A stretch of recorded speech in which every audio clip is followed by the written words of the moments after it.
My name is Jordan the Giant Cassat.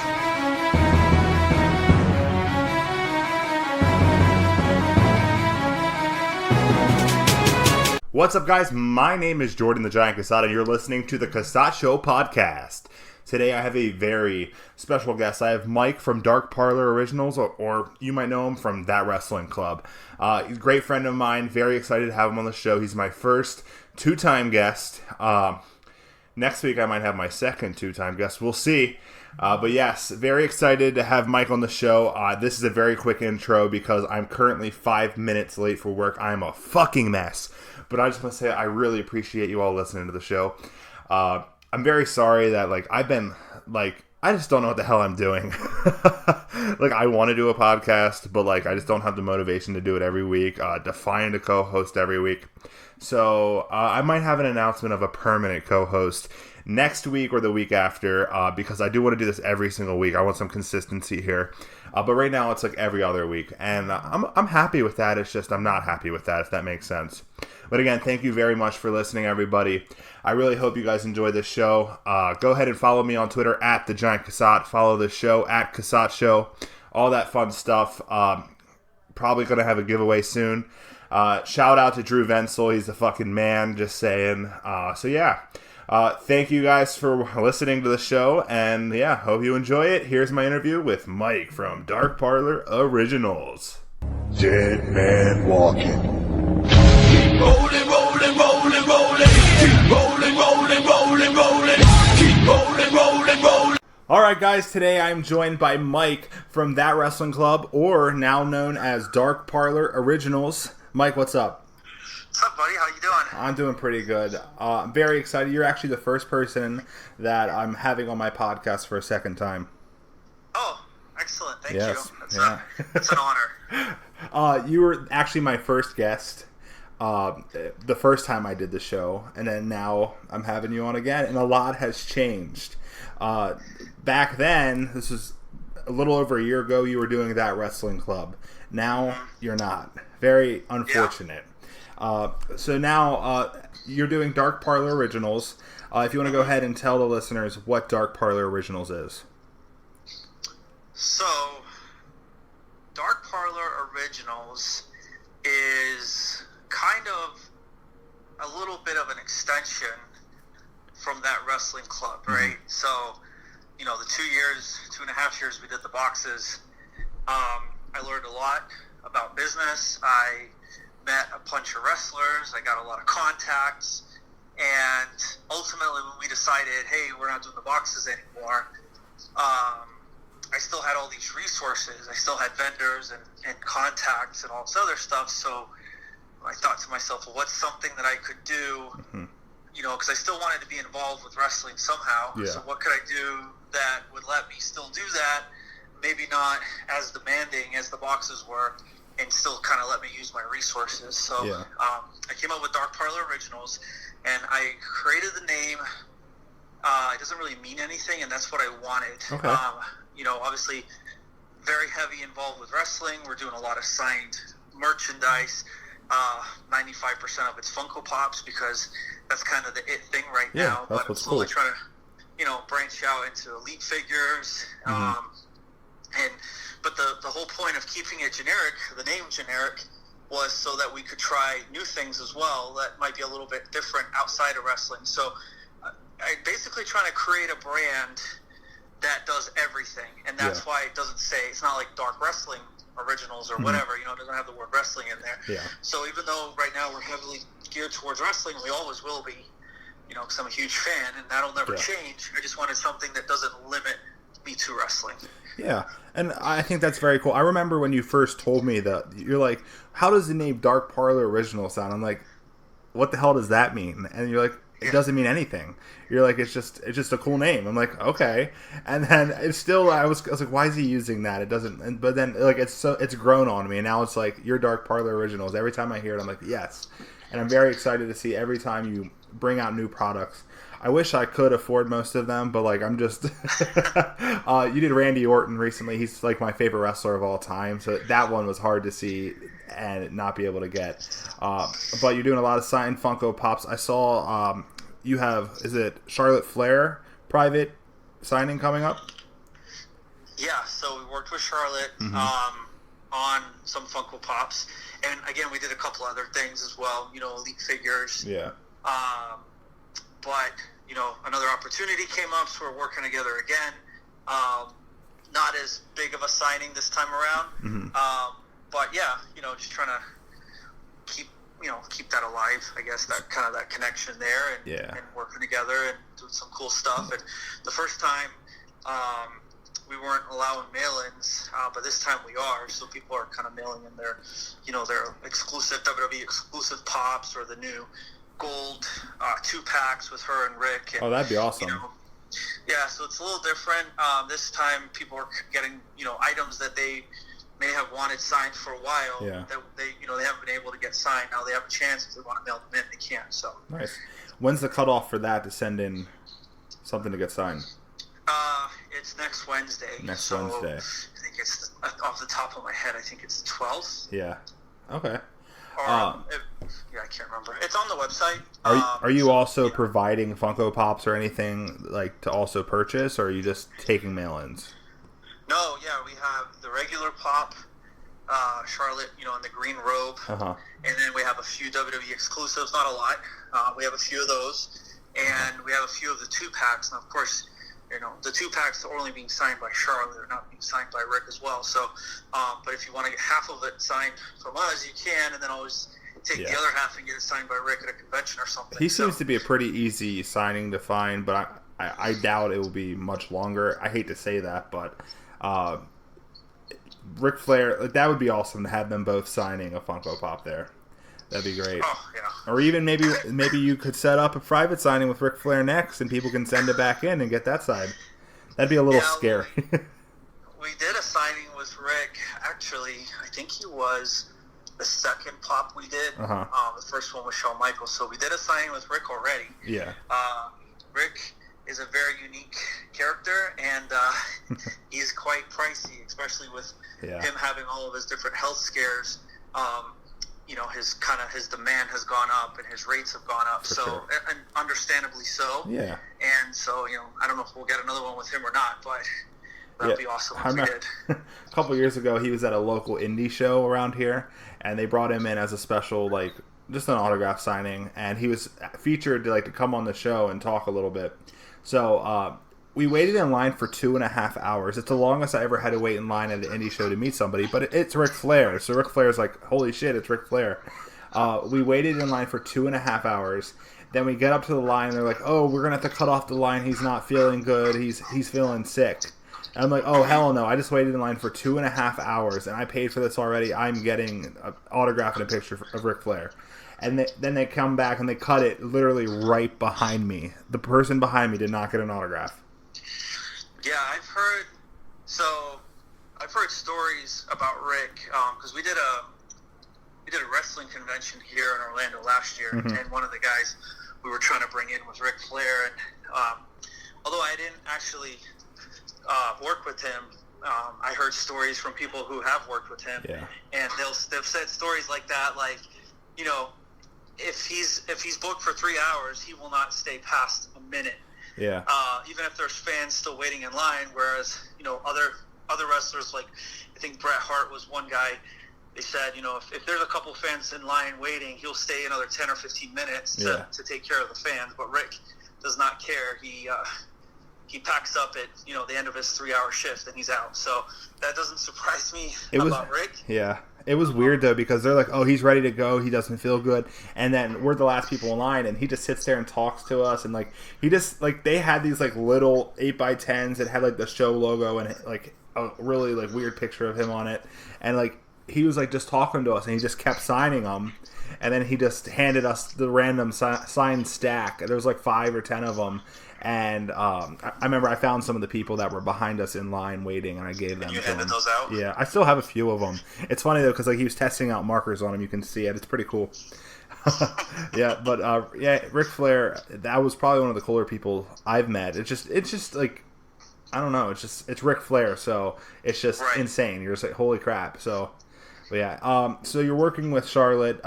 Anybody else you're working with? I saw you're working with the Nun from the Conjuring series. Yeah, so part of my plan for expansion,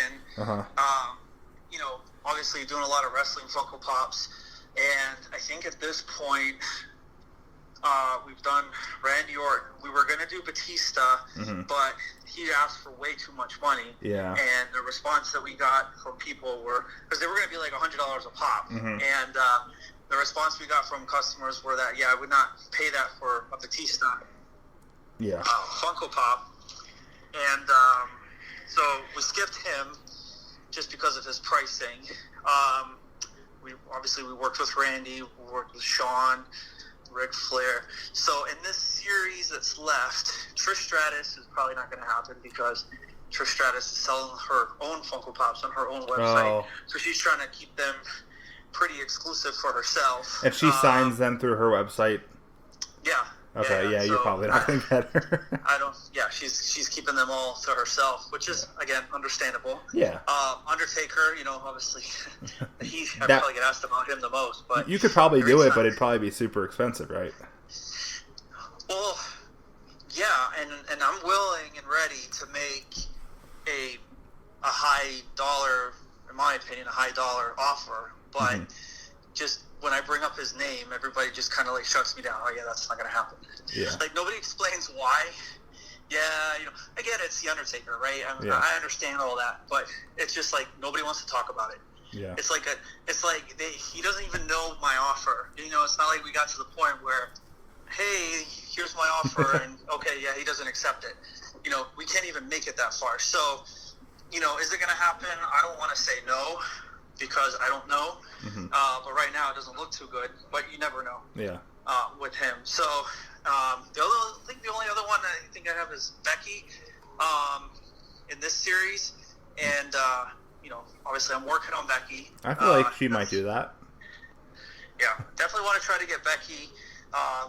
Getting these contacts and stuff like that is very difficult. It's not, I don't have them all on speed dial, so it takes a little time. But so Becky's probably, although I don't have anything confirmed yet, she's probably the next one if we can make it work. Yeah, that'd be cool. I think I'd have to fork it out for that. My girlfriend's a huge Becky Lynch fan. Yeah, I mean she's on top of the world right now, so definitely one that I want to try to get. But the WWE Funkos, they come out in waves, and you've got 5 or 6 of them, and then they're kind of gone for a while, and then later on in the year, next year, whatever, they release more. So I was thinking, well, I don't want to limit myself to just wrestling because they're not always available. So that's what I've been trying to do now, start branching out to some maybe horror movie, actors. So like Bonnie Aarons. Is that who? She played the Nun. Yeah. I don't think it was a very good movie, but if you collect Funkos and you're a horror fan, that would be a cool autograph to have. And actually, I think our pop looks really freaking cool. Yeah, those especially look neat. The kind of the demonic one. So yeah. So I'm working with her. That's confirmed. They're available now for pre-sale. And I've been talking to the guy. I don't know his name. Isaac something or another. I forget the name off the top of my head now. But he played Bran, or the three-eyed Raven in Game of Thrones. Oh, okay. So, I don't know if you've seen that show or not, but... No. You said his name was Bran? Yeah, the actor's sorry, not the actor. The character's name was Bran, and he was in a wheelchair. Oh, he's okay. I guess I probably shouldn't go ahead and spoil it, but yeah, that would be a pretty big deal based on the last episode. Exactly. So they just released a bunch of new Game of Thrones pops, and he has one out now. And I've been talking to his, I don't know what to call his people. I guess his people have been talking to my people, which is me. And we've been trying to hash out some details and try to make something work. So at this point, nothing's confirmed. But, who knows? If we can hash that out, that might be the next non-wrestling one that I do. So, that would be a big deal. Things in the work, So that's my problem is that my customer base are all wrestling fans. Yeah. And they only want wrestling. And when I announce, we're doing Bonnie Aarons, they're like, what about Becky Lynch? I'm like, well, if I had Becky Lynch, I would be announcing Becky Lynch. Unfortunately, I don't have her yet. Yeah. But I'm working on it. Yeah. So I'm just trying to expand my customer base to start doing some other stuff as well. Yeah. And the more people you work with, the more connections you make, the more opportunities that come up. So don't want to limit yourself. So yeah, that's awesome. I'm really excited to see who else you can bring in, because they're releasing pops like every week now. There's just a random series popping up here, random series popping up there. You could get so many people. So yeah, that's awesome. So that wrestling club was becoming too much to handle, and then you decided to just stop it and then go on to something a little less. So that wrestling club, it was becoming too. Mm-hmm. I don't want to say too much, but I guess that would be the word for it. We were doing the boxes every single month, Mm-hmm. and we were limited to $35 a box. So with that $35, I gotta buy a shirt, I gotta buy an autograph, I gotta buy,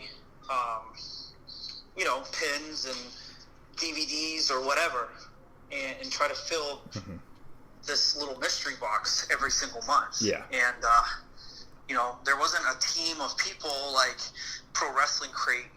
They have a whole team of people boxing, and they have a team of people designing shirts, and they print their own shirts, and they have graphic designers, and, they have wrestlers at their disposal. They can call any wrestler they want, really, and get an autograph. Yeah. And, so it was becoming really, really difficult to maintain the box and do it every single month and keep the content fresh and keep coming up with new ideas. And I didn't want, I had an opportunity to kind of get out. Yeah. And we were moving as well. My old house was full of merchandise that, because you have to this is what I was doing. I have to guesstimate, okay, in January, for example, I'm going to do, whatever, how many boxes, 100 boxes, let's just say. So I go out and I buy 100 of everything. But you have to have the product ordered before the cutoff date, because it won't be here in time, right? The way it worked, the cutoff date would happen, and then 2 days later, you're supposed to start shipping. Mm-hmm. So there's no way that I would have the product in time. So I would have to guesstimate in advance, okay, let's say 100 boxes, and then let's say I only sold 90. Well, now I'm stuck with 10 other of everything. 10 t-shirts, 10 autographs, 10 pins, and I'm just using 100 as an example. We're talking more than that, a couple of hundred, right? Yeah. But this is just a dumbed down version of it. So that stuff started accumulating in my house, Mm-hmm. in my garage, and I was trying to sell it on, on the website and things like that. Nobody was buying it. Yeah. And then the numbers they weren't going up. They were kind of flat for a while. Yeah. And then they started kind of going down a little bit, where it was getting harder for me to maintain my subscription base. Yeah. And it was driving me crazy, because everybody I would speak to would say, oh yeah, your box is awesome. Your box is one of the best boxes out there. And they would, I'm sure there was people out there that didn't like it, and that's fine. I'm not going to please everybody. Mm-hmm. But I was getting a lot of positive feedback. So I couldn't understand, why am I not growing, And so it was just basically spinning your wheels and just kind of going in a circle, not getting anywhere.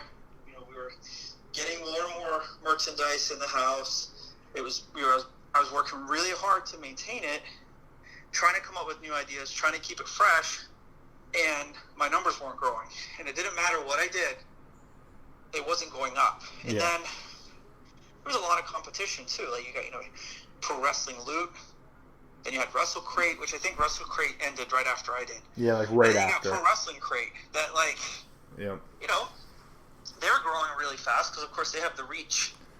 Yeah. They have the social media reach, which was bigger than mine. So they were, they put out a good box. Yeah, they do.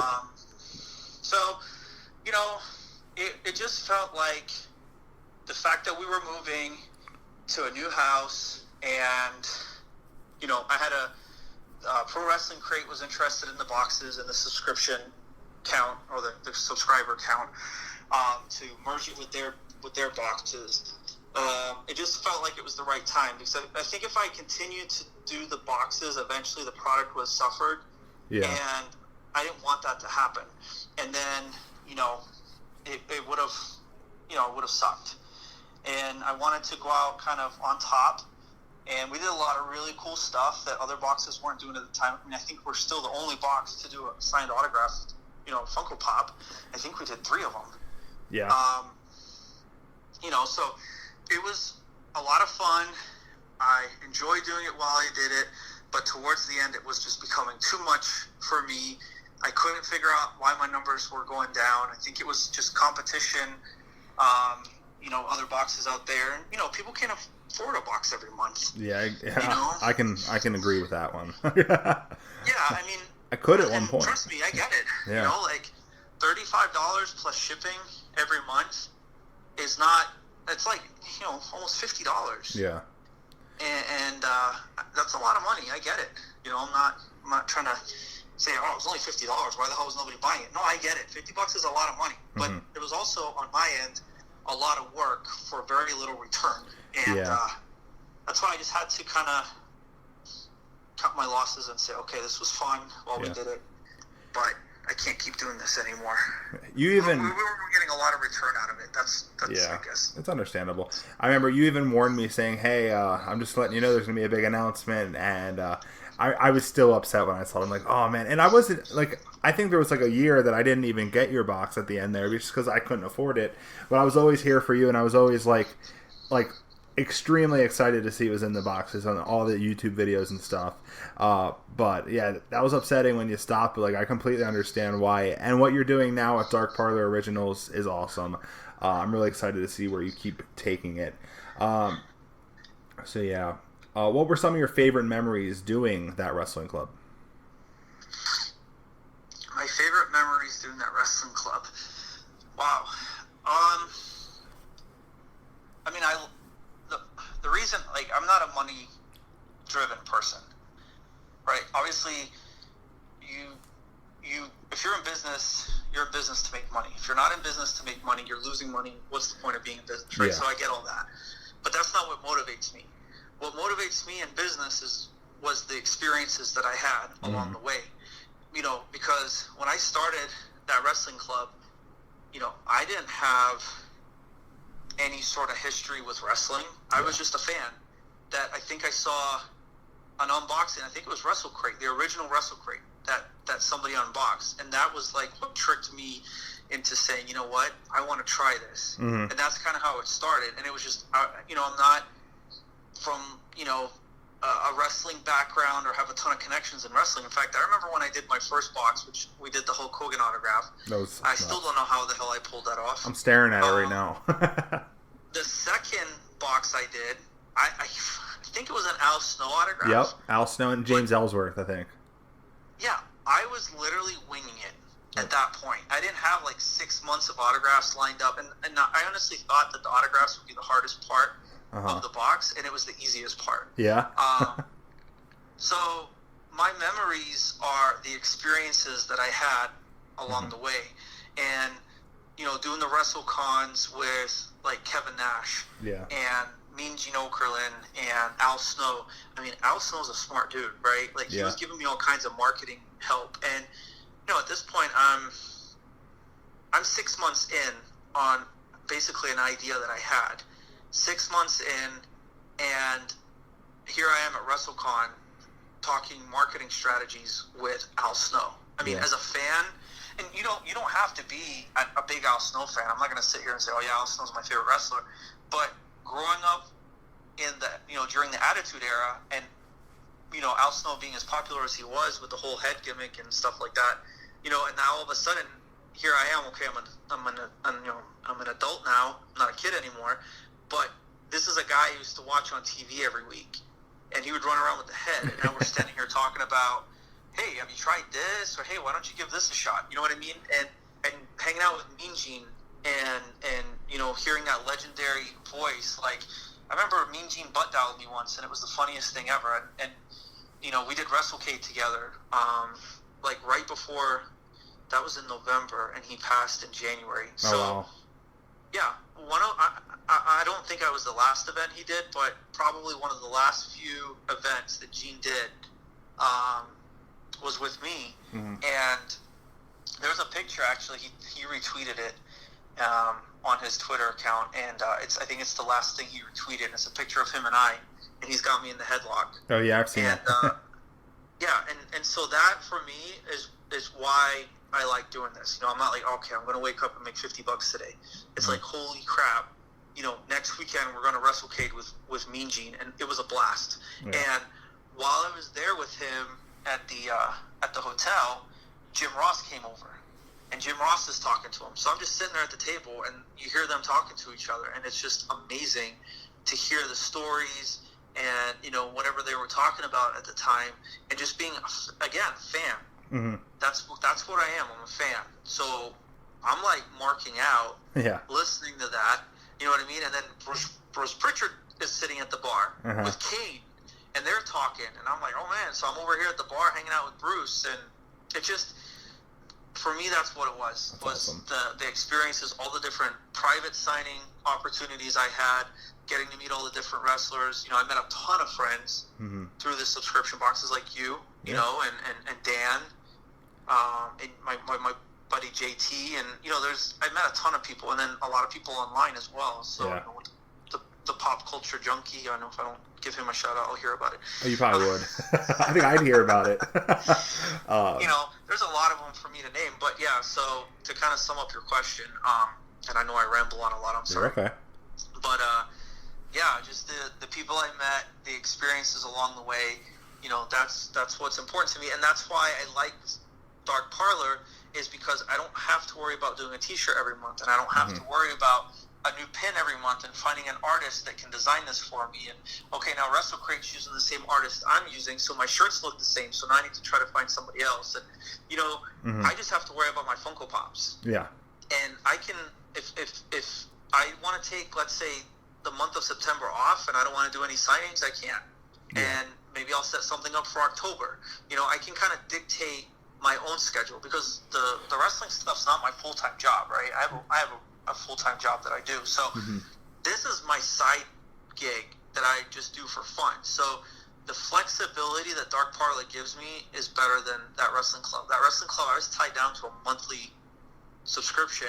Every single month I had to do a box. Yeah. And rely on people to come help me box up everything, and again, come out with the merchandise. So this is a little more relaxing for me. I can kind of work at my own pace and just set things up when they're convenient for me. Yeah.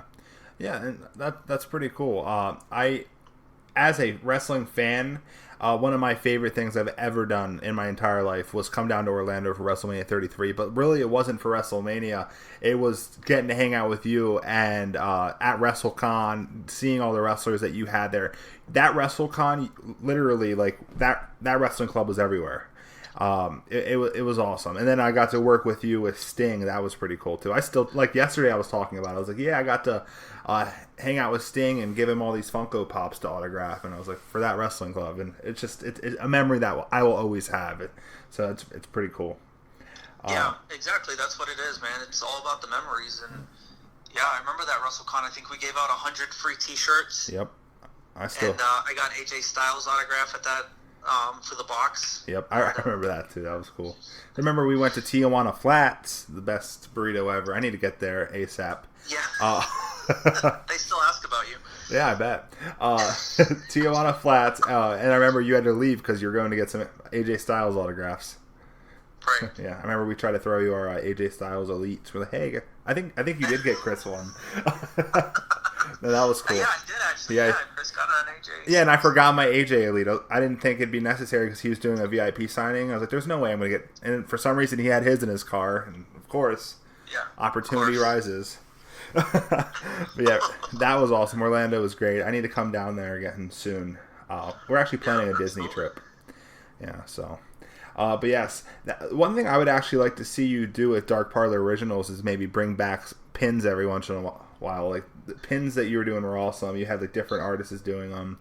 Maybe even some T-shirts to go with your signings. But it would probably be hard though, because especially if you're working with like this. I'm sorry, I don't know her name, but the nun. Bonnie Aarons. It'd be hard to get her on a T-shirt because that's like super copyrighted. I'm sure, like the nun. And then, like, if you're associating her with the signing and then with the T-shirt or the pin, whoever owns the Nun character probably wouldn't like that.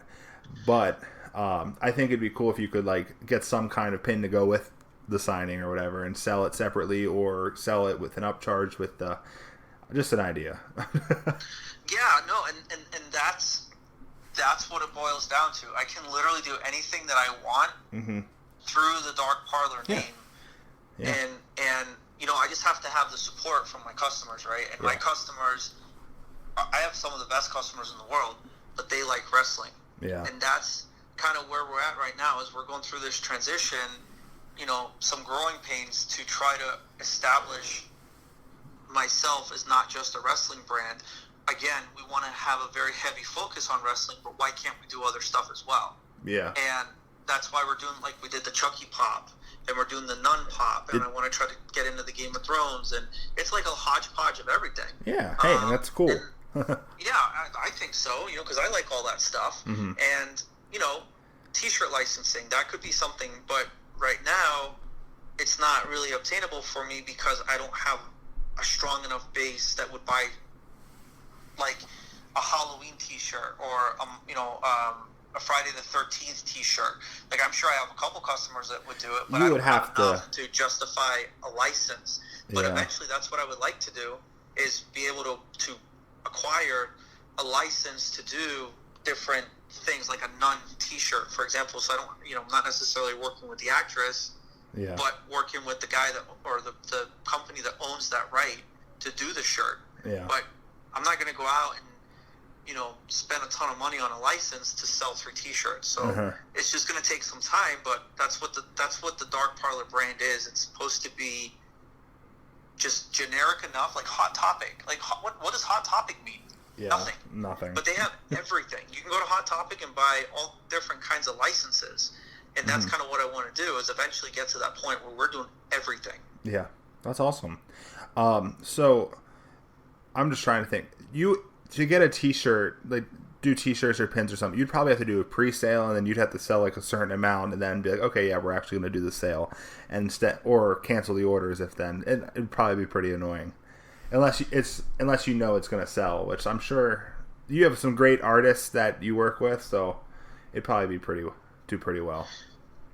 Yeah, no, I definitely want to, like, I just did my first T-shirt, the Dark Parlor T-shirt. I don't know if you saw it. Yeah. But it's like a throwback, retro-looking shirt, which, again, you know, it's just a shirt. It doesn't really mean anything, but it has a cool look to it. I think it has a cool look to it. Yeah. So, you know, I did a pre-sale of those. We sold a few of those. Nothing to brag about, but, you know, that was the first experiment, and next time we'll do another shirt, and maybe we'll sell a few more. It's, you know, as time goes on, and then we build up a shirt market where people actually come to my store to buy shirts. Then I say, okay, let's start looking at some licenses, because we're selling a lot of shirts. Yeah. Now we can start trying to do different kinds of stuff as well, not just Dark Parlor stuff. Yeah, it's like a brand. Growing. Yeah, it's taken, and that's what I did with that wrestling club, dude. My first box, we had 15 people. Nobody had ever heard of that wrestling club. It was a month old. 15 subscribers. I actually learned from Pop Culture Junkie. Yeah, and by the time I was done, we had almost 1,000 subscribers a month. Yeah. And we had created a brand. Yeah. A brand that it's been gone now since February, that people still talk about. I mean, not that it's been years, it's only been a few months, but I still get people asking me about the subscription boxes and if I'm going to start them up again. Yeah. So we created a brand, we created a following, and that's what I'm trying to do with Dark Parlor, but something that's going to work better for me in the long run that I can actually maintain. That's awesome. Yeah. So I did ask for some questions for you. I got like 4 here. So on Twitter I asked, and I actually got one from Pop Culture Junkie. Of course. He says, thoughts on hosting another convention, ?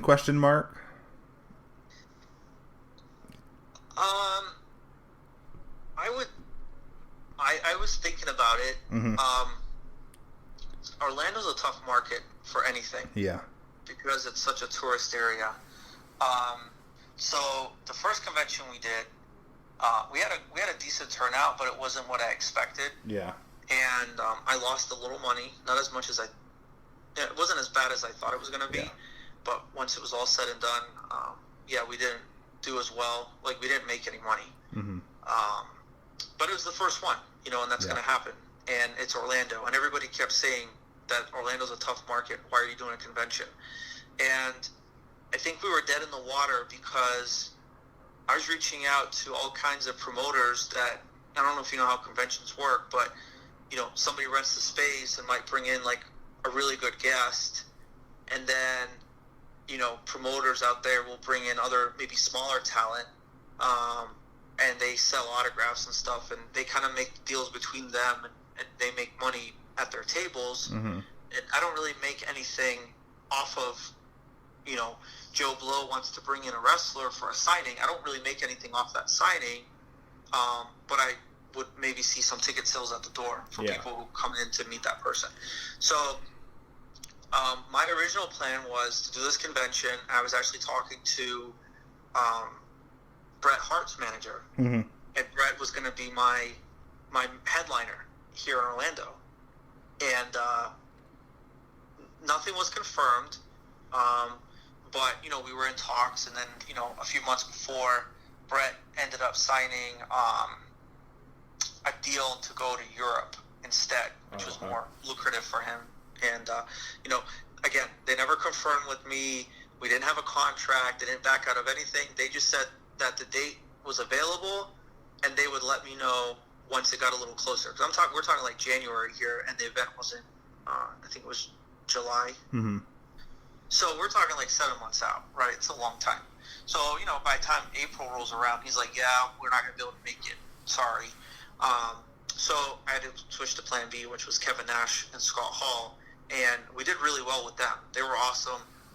Both guys were really great to work with. But we just didn't have the turnout that I expected. And then none of the promoters that I was reaching out to saying, hey, because you kind of need them. Yeah. I can't afford to bring in 100 wrestlers on my own. So, you kind of rely on these promoters to come in and bring a guest in and help you out. And nobody wanted to do it because it was Orlando. They said, no, it's too risky. Yeah. I can't do it. So now I'm like, okay, it's probably, 2 months out, and I've got a convention that I'm promoting, and I've got Kevin Nash and Scott Hall. So I just have to start hiring a bunch of wrestlers on my own. And I think we ended up with maybe 10 or 15 in that ballpark, but they were all there on my dime. Mm-hmm. So, of course, I'm stretched extremely thin. Yeah. And I don't have enough money to now promote. I don't have enough money to maybe try to bring in more wrestlers, because people are like, well, why don't you have 100 wrestlers like WrestleCade? Well, WrestleCade's been around for like 20 years. This is our first one. Give me a break. So I think it was a really cool convention. I had a lot of fun with it. I think the people that came out had a good time, and that's what's important. But in order for me to consider doing another convention, at least in Orlando, I would have to have some commitments from promoters before I would be willing to do it again. But if a few of them reached out to me and said, hey, we're interested, I'm willing to bring in this guy or this girl or whatever, Mm-hmm. I would consider doing it again. Yeah. I just can't do it on my own. It's too expensive. He added on here saying, now that you have included the horror genre with your site, you could include both wrestling and horror in one convention. I didn't realize it. I thought that was another question, so I didn't read it in the beginning. But you could even do more than wrestling and horror if you just did a convention in general. It would it would be better than probably just wrestling, because then people would be like, oh, there's so-and-so from this movie there, or this show from there, other than just wrestling fans, and it might be better.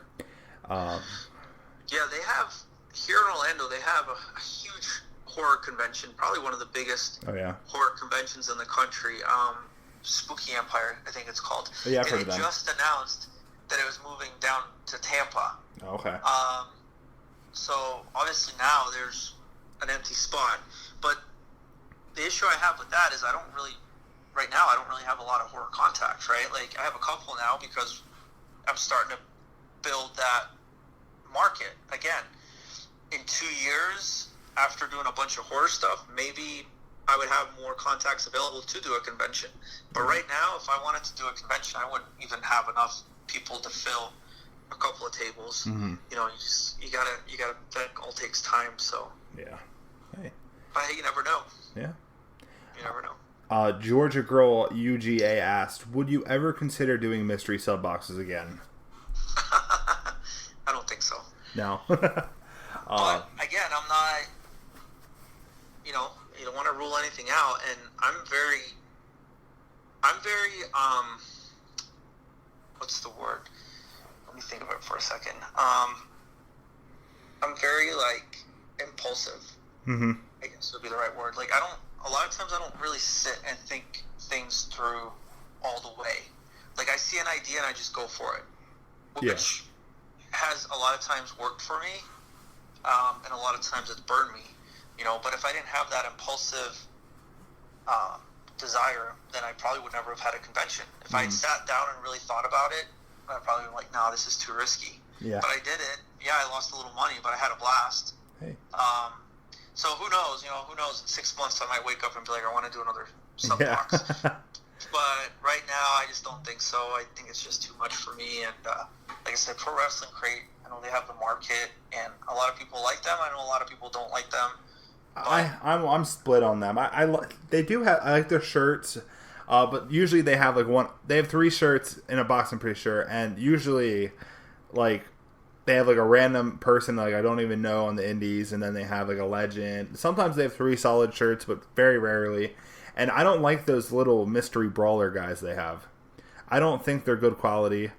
Like I know people love them. Mike the Cleaner on Twitter loves them. I just think like for what they charge for them on their store, then I just think it's insane. But like one of my favorite parts of your box, like is you were starting to do you really started doing like the big autographs. That's one thing that you started doing.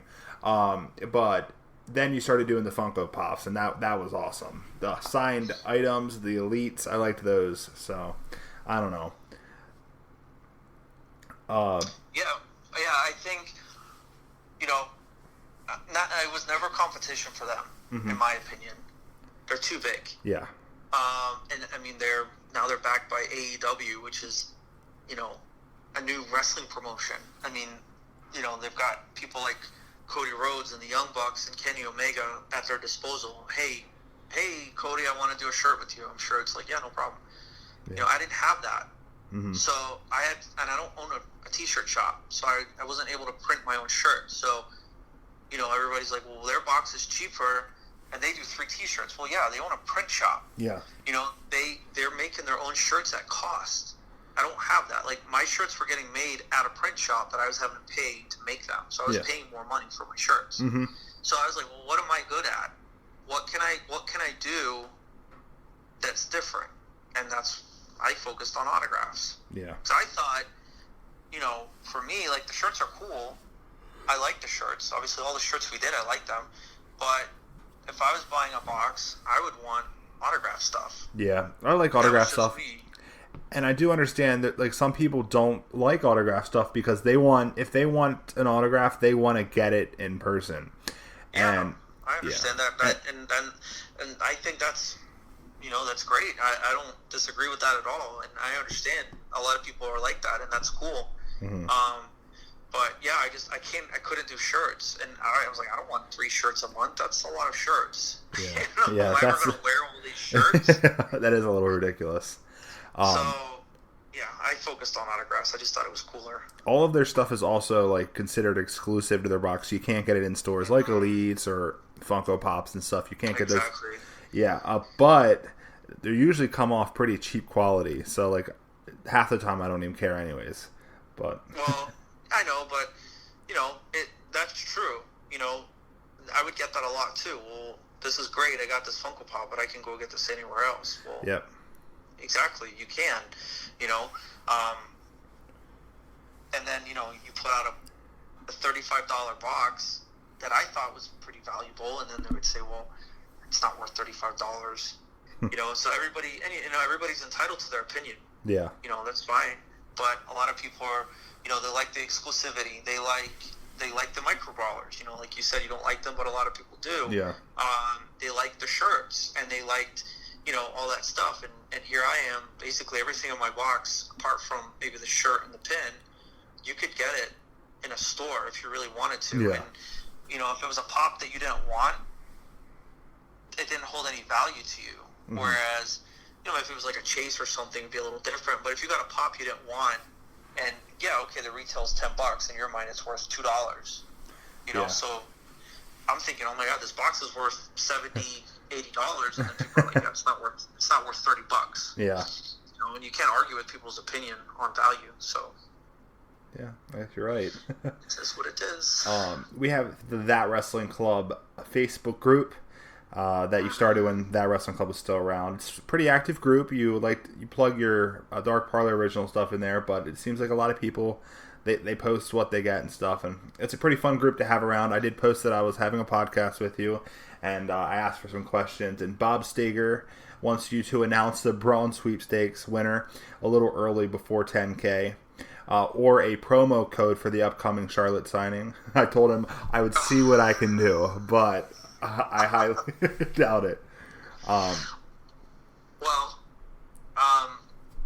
First of all, I love that little group of people. I think there's 300 members in there. I don't hear from all of them, Mm-hmm. but that's where I go to pitch my ideas. They're Yeah. I kind of consider that little group of people what's the word?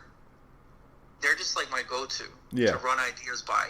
Uh-huh. So a lot of times they'll get like, hey, what do you think of this? And then it never amounts to anything because at that point it's just an idea. Mm-hmm. But even today, hey, what do you guys think of this Game of Thrones pop? And so they're like my go-to for opinions and feedback. So I rely heavily on them. Yeah. Again, I know a lot of them are just wrestling fans and they're there for the wrestling stuff, but there's a few people in there that get what I'm trying to do, Mm-hmm. and understand that there's more than just wrestling out there. Yeah. And I'm a huge wrestling fan, but I love horror movies, and I love Game of Thrones, and I love Stranger Things, and I love Ghostbusters, and I love all that shit. So they are with me in that. Mm-hmm. Okay, yeah, I get what this guy's trying to do. Mm-hmm. So there's a few people in there that are like, they get it, and I love their feedback, and I'm the kind of person that likes to bounce ideas off. I can't just think of an idea myself and then just go for it. I need somebody to tell me that's a good idea or no, it's not a good idea. And the people in that group are awesome, and I love interacting with them. And they interact with themselves as well. They sell stuff, and they talk about, I'm sure they'll talk about SummerSlam coming up, or hey, what do you guys think of this, or and I love that. I love that they interact with each other too, because I think that's important. It's a little community where they can go and talk. But yeah, they're awesome people there. And on the promo code thing, I don't really have a promo code, unfortunately. But what I do is,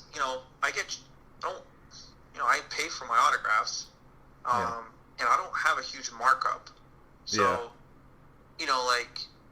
like the Randy Orton pop, for example, I think I charged $65 for that. Uh-huh. Well, it's Randy Orton, dude.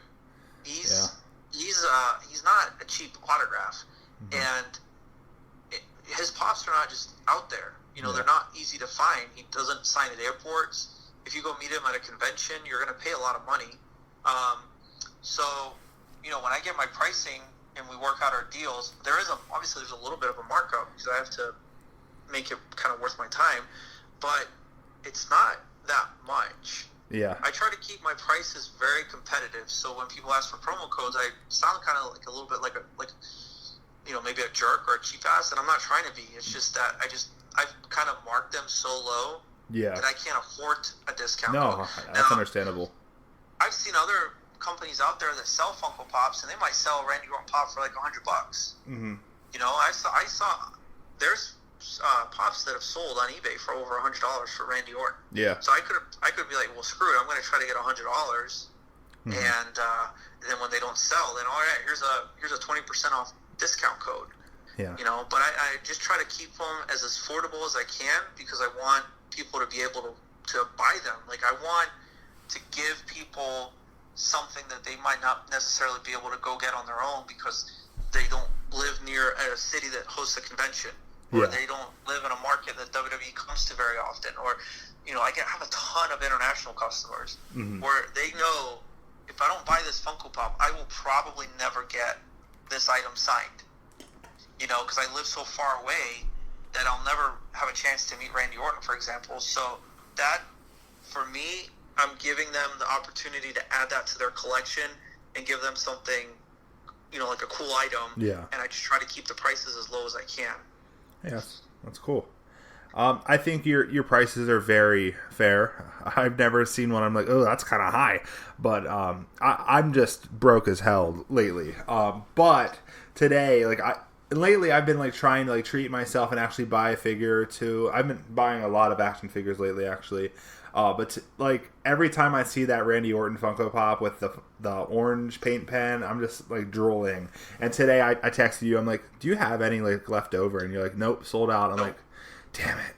Because it's just I'm about to drop $65 on that thing. I'm just like, oh my god, I need it. But it's sold out. So sold out. Maybe one day you'll do another signing with Randy or something. But yeah, he's my favorite of all time. Him, Chris Jericho, yeah, Macho Man. You should do a Macho Man signing. Yeah. I don't think it would go too well. But yeah. Ian Barton asked, or said, I'm just going to read it word for word. I would like to know who is favorite signing he did so far and who be his number one person to do a signing. So it sounds like they're asking who's your favorite signing so far and who is your number one wish list. Who do you want to do a signing with? That's what it sounded like to me. Yeah, no, that's what he said. Yeah. So I've been very fortunate that every signing that I've done, whether it's a public appearance or a private signing, all of them have been great. Uh-huh. I've never had an experience with a wrestler that I hated. So I can't tell you, oh, this one's my favorite. I was worried about working with Scott Hall because I've heard a lot of horror stories about him. He's very difficult to deal with. He's very flaky. He does this, he does that. But my experience with Scott, we did the Funko Pop signing with him first, and then we did the convention with him. And both times, that guy was a rock star. Yeah. My absolute favorite to work with. Love talking to him. He very knowledgeable, very friendly. Tons of great stories to tell. While we were doing the signing, he was talking about his match with Shawn Michaels at WrestleMania. And just hearing all those kind of stories firsthand from him was amazing. That's great. Randy was awesome. Randy's another one that people were like, oh yeah, he's going to be. And I was worried about working with Randy. Oh god, he's going to have an attitude. Did you shake his hand? I want to do this. And, Did you shake his hand? Absolutely. I'm just kidding. It's a joke. Yeah. Who wouldn't, right? I would shake his hand. I wouldn't lick it, but I would shake it. There's hand sanitizer for a reason, people. Yeah, no. No, I'm just kidding. But yeah. Yeah, I know. He again, I was kind of worried about Randy. Yeah. And, Randy was the nicest guy in the world, man. He was Randy was actually very caring for the customers. Yeah. Which is nice. I'm shocked that he wrote Legend Killer on him. Yeah, no, and he they all kind of do what I ask. Yeah. Because I'm very polite about it, and I tell them in advance what we're doing, and make sure they're okay with it. And some of them are okay, and some of them I prefer not to do that. And they're people that way. Yeah. And Randy would sign them and be like, hey, does this look okay? And that was different because I'm sure they all care. Yeah. But Randy showed that he cared. Yeah. To me. Hey, do you think this one looks good? Hey, should we sign? Do you want me to sign this one again? Because hey, it looks like the pen's running out. Do you want me to switch to a new pen? He was very accommodating in that way, and that was nice. That he actually cared that what he was doing, and he knows that they're for his fans and his customers. He's not stupid. He knows I'm not gonna bring, a bunch of Funko Pops and store them in my house. No, they're all for you. Yeah, exactly. On the wall of Randy Orton autographs. He knows that these are ultimately going somewhere, and he wanted to make sure that they all look good, and they all look amazing. Yeah. And that was really cool that he did that.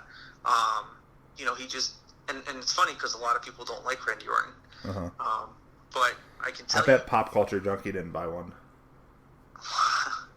He hates Randy Orton. Yeah, I know. Well, maybe he has his reasons. I don't know. But and again, I'm sure a lot of people out there may have had bad experiences with him at one point. Yeah. But my experience with him was awesome. He was very nice, very easy to talk to. He was happy to sign things. It didn't matter how long it took. And he wanted to make sure that whatever I was sending out, that the people that received them were getting a good product. And that was really cool. But all of them have been awesome.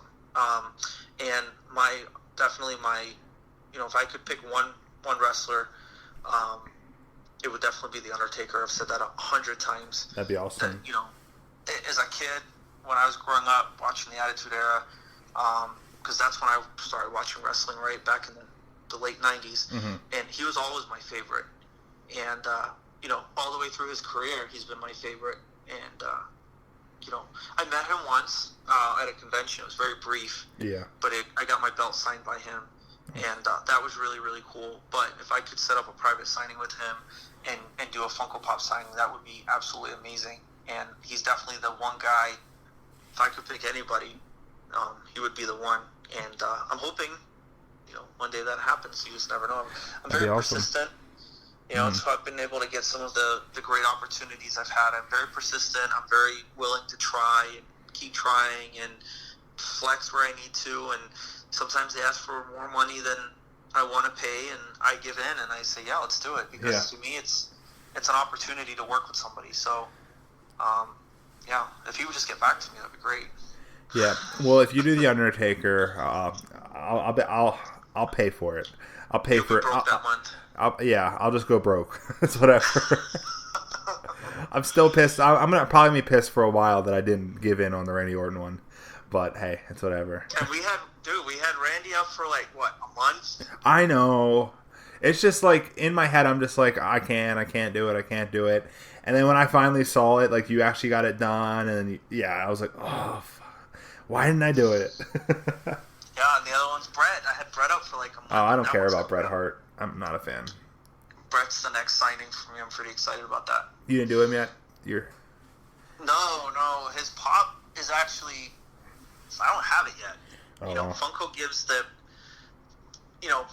their new stuff out to Walmart and Target first. I'm the bottom, at the last one to get it. Very rarely. I never see wrestling Funko Pops anywhere but Hot Topic or Second and Charles or FYE. Never see them at Walmart and Target. They give them out to all the big retailers first, and then all the piss ants like me get them last. Yeah, piss ant. But his pop hasn't even come in yet. It's supposed to come in, I think, tomorrow. Oh. And then we are, actually, my wife and I are flying to San Francisco. That's cool. In the next couple of weeks to go do a signing with Bret. So. Oh, you might meet one of the Toon Brothers, the Fully Posable. Is it at a Comic-Con? No? I think he might be doing a Comic-Con there, though. I don't know. I've been hearing about it on their podcast lately. Unless it already happened. Sure. But I think that's up near them. That's awesome. Yeah, that really is. Yeah, so private signing with Bret. What color paint pen are you doing? Oh, pink. Is this an exclusive? What do you mean? So, have you announced that yet? An exclusive for the podcast. What color paint pen? That's ridiculous. But no, paint pen's very important. What color you're doing. For a lot of people, I don't really. The only thing I love Funko Pop's autographed.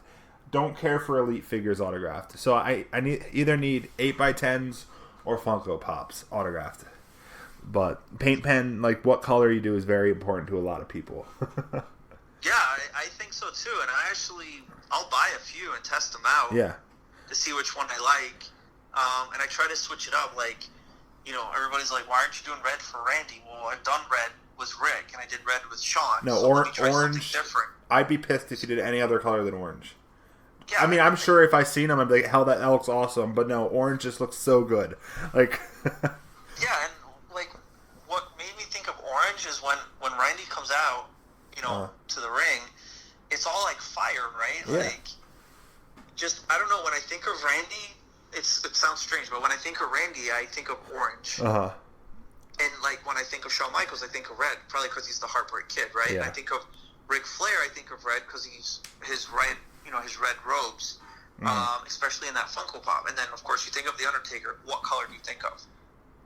purple. Purple. Yeah. Right, and then Bret Hart, it's pink. Yeah. So and also it depends what they're wearing, like the gear on the thing too. If it's like he's in a leather jacket, right, in the Funko Pop. right. So I think pink will look fine, but if he's like straight up wearing a pink gear, it might not look too good. It all depends exactly. like what the figure's wearing. Yeah, it's like science. But I do put a lot of thought into the color, and actually, I think a lot of people disagree with me on Charlotte because I said I was going to do purple. But I was thinking, and it's weird, but I was thinking like she's wearing a green robe. Yeah. And I was thinking what goes good with green is purple. Yeah. And an example of that's the Joker, right? Yep. Like this is just how my mind works. I'm like, man, green looks really good with purple. Yeah. It looked good on the Joker. So we did purple paint pen because I didn't want to do green because everything she's wearing is green, like you said. Yeah, don't do too much green. green. It just blends in. So, and then I actually had a lot of people reach out and say, hey, I thought you were crazy for doing purple, but purple looks good. I'm sure there's still people that don't like purple, and that's fine. Hey. But a lot of people that didn't think that purple was going to look good actually told me after the fact that they thought the purple actually looked really good. So, that's just kind of how I think. But yeah, I put a lot of thought into what color paint pen we're using. It sounds crazy, but I do. Yeah. If anybody doesn't like orange on their Randy Orton and wants to return it, Mike's going to take one return on it, and it's okay because then I'm just going to buy it from him. But yeah. Yeah, and we did the inscriptions with Randy, right? So we did the Viper and we did the Legend Killer. So I thought that was really cool. That is neat. Do you keep like every Funko Pop? Do you have one of each of them in like your office or anything? Yeah, I do. That's awesome. Yeah, I have to make sure that I get one signed for myself. I got to see a picture of that if you get a chance sometime. Yeah, I'm not like a collector. I try not to be a collector, but for them, they're like trophies for me. Yeah, exactly. That's why I was hoping you would say yes to. You have to. That's awesome. Yeah, I have one of all the 8x10s I did with that wrestling club too. That's great too. That's awesome. Yeah. I think we can end this up here. Anything else you want to say to the listeners? Do you want to go ahead and plug your social media, your website? You have an app now. Anything you want to say? Yes. So lots going on. Thank you. First of all, let me always try to say thank you for everybody that's ever purchased for me. Everybody that, I know there's a lot of places you can spend your money. And the people that choose to spend their money with me, I truly appreciate it. I put a lot of hard work and effort into the stuff that we do. If you're ever not satisfied or if you ever have an issue, let me know. I want everybody to be 100% satisfied with what they get from me. And like I said, I put a lot of work and effort into it. Like we're flying to San Francisco to get Bret Hart Funko Pop signed. I mean, that's, I'm not just shipping them off and waiting for them to come back. I'm flying up there so I can witness the signing myself. I can make sure they all look good, and I can make sure that it's Bret that's signing them. So when I tell you, and I send out a COA that says Bret Hart signed this, I saw it with my own eyes. Bret Hart signed that. Same with Randy Orton. I witnessed every single signature that he did. So, I appreciate, I know autograph merchandise can be a little iffy sometimes, but people that put their trust in me, I guarantee you 100% that they're authentic, and I appreciate your trust. And everybody that buys from me, I don't take it for granted. So thank you. And everybody that supports me and shares, when you guys get your items in the mail and you put them on social media and you tag me, I love that. I love that you share it with your friends. It helps me get more exposure. But it makes me feel good that you guys are happy with your product as well. And the app is on the Apple App Store and the Google Play Store. It's free to download, and it's basically just the store, but on an app version. But what's cool about it is that it lets me send out notifications. So we're getting a lot of people saying that they're not getting my pre-sale emails because I guess it's going in spam folders and it's getting lost in the shuffle, and they're not learning about the product. So if you download the app, again, it's free. Leave your notifications on. Any sort of pre-sales that we have coming up, I'm going to be able to send you a notification directly to your phone, so you'll never miss another notification. And I promise I'm not going to be sending out notifications every day like some of the other apps do. I wouldn't mind. This will just be once in a while. The second cool thing about it is that we're going to have app exclusive items.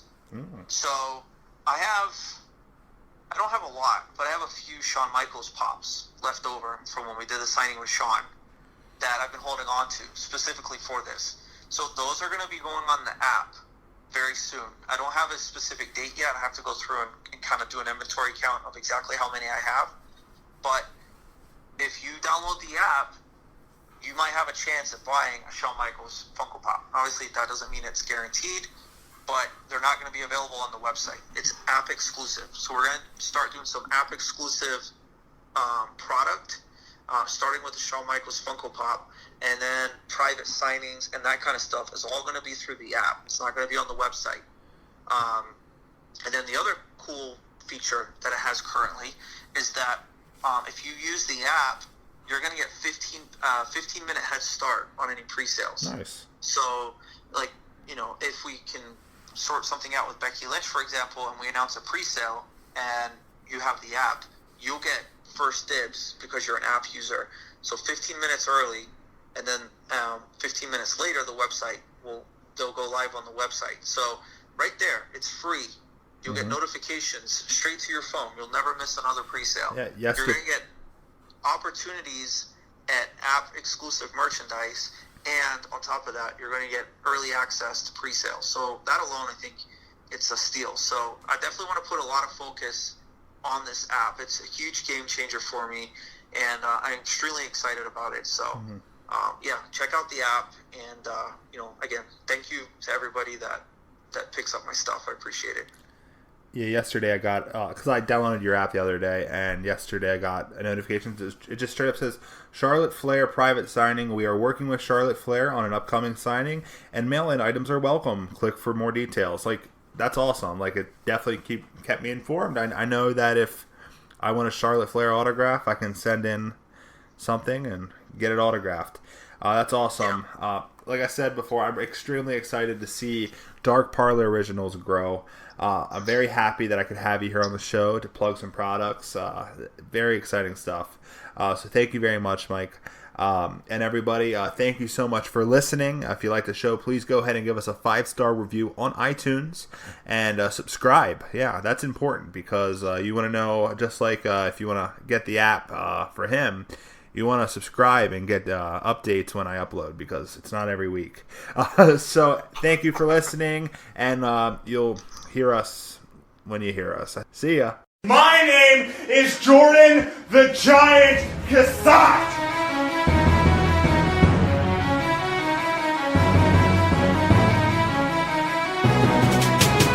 My name is Jordan the Giant Cassat.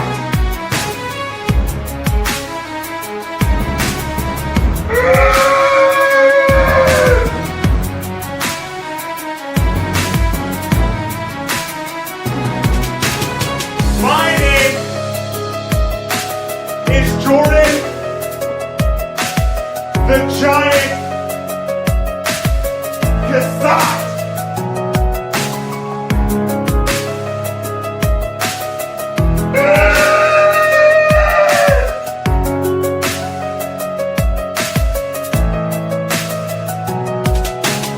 My name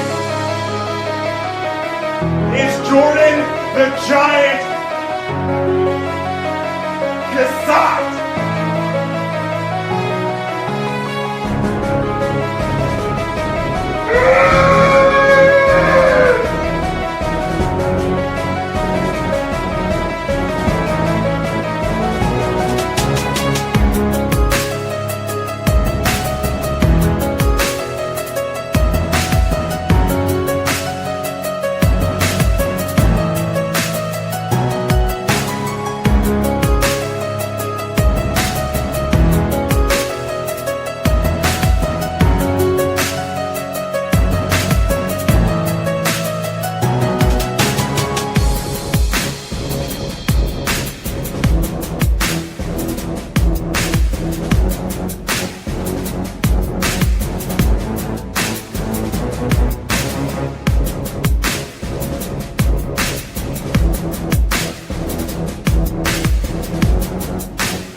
Casado.